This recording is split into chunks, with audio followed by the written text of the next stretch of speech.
Energy Booklet 5, tutorial question number 3. Again, extract the information.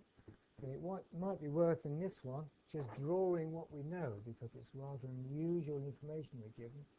It's a solid flywheel to start off, and it's got a diameter of 750 but a thickness of 100 millimeters. So this is going to come in importance in a bit later.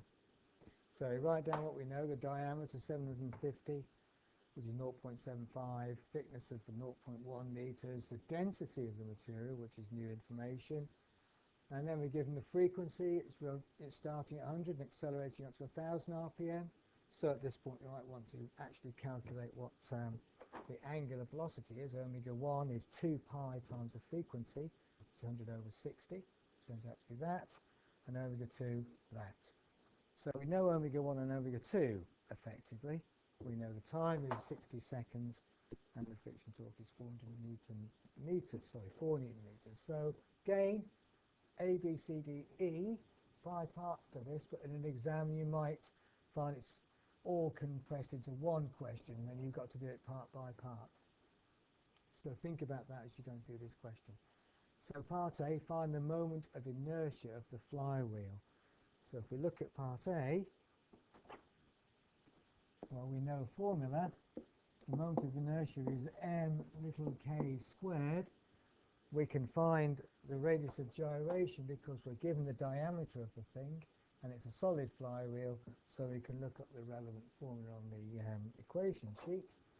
What we don't know is the mass, but we know a formula that relates the mass and the density and the volume. Mass is density times the volume, which is another equation you need to remember. A basic equation that relates density. Density is mass over volume. We don't know. We know the density, but we don't know the volume. But the volume of a cylinder is pi r squared times the length. And that length, of course, is the thickness. So now we can find the volume because we know the radius and we know the thickness. So we can find the volume, plug that into here to find the mass, and then put that into there with the radius of gyration to find I. So see if you can complete that calculation to find the value for I.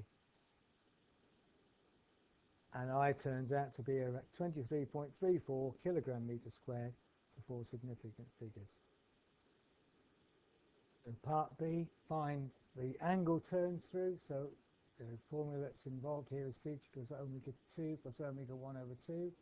The average angular velocity, in other words, times by the time taken. Well, we know those values, so we can plug them in and find theta, and you should end up with a value for theta equal to 3455 radians.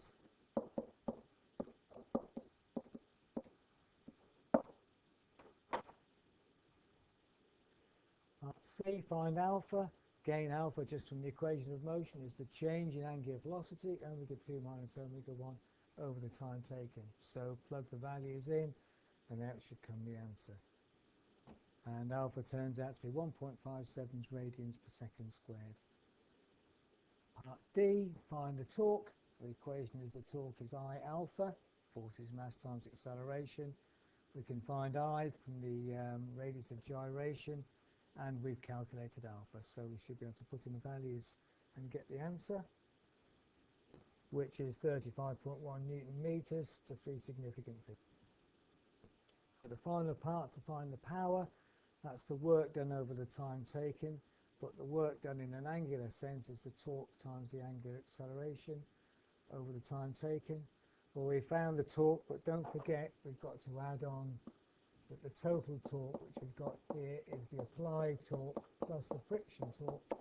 So that will give us the total torque. We've calculated alpha, so we should be able to go ahead and find the power. So we end up with a total power of about 1 watt, 1.02 watts.